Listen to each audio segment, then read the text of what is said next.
Ma génération, comme celle de mes parents, a été marquée par un rêve magnifique, la construction de l'Union européenne, une utopie formidable. Des pays qui s'étaient massacrés, qui s'étaient affrontés, acceptaient de tourner la page et de faire ensemble le chemin. Quelle merveille, surtout quand on sait tous ces conflits, ces guerres qui ont marqué, rythmé l'histoire. Il n'y a qu'à voir Verdun, il y a un siècle à peine. Cette utopie a été paradoxalement le socle de réalisations magnifiques et de promesses. L'abolition des frontières, la libre circulation des personnes, la monnaie unique. Les jeunes d'aujourd'hui ne pourraient plus vivre sans ces acquis, tant ils circulent partout en Europe. Erasmus, pour les plus chanceux d'entre eux, est une opportunité formidable. Plutôt que de le menacer, on devrait étendre Erasmus à tous les jeunes, aux apprentis notamment.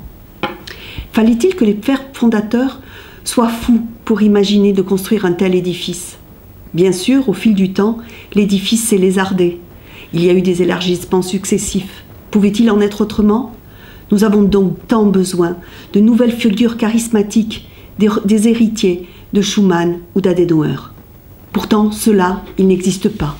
Je pense à David Cameron. Je le vois comme un fils de famille qui, loin de s'occuper de ses parents vieillissants, décide de demander sa part du gâteau. Là, il a obtenu la minoration des prestations versées aux ressortissants des autres pays membres installés au Royaume-Uni. Il a obtenu que le Royaume-Uni ne participe plus au fonds de secours de la zone euro. Il menace, si je n'ai pas plus de gages, les Britanniques voteront non au référendum de juin. Comment les autres pays ont-ils pu céder?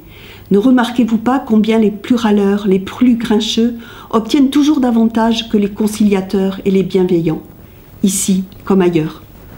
Pourtant, c'est de davantage d'Europe que nous avons besoin. La crise des migrants nous le répète tous les jours. Nous avons besoin de plus d'Europe et non pas de moins.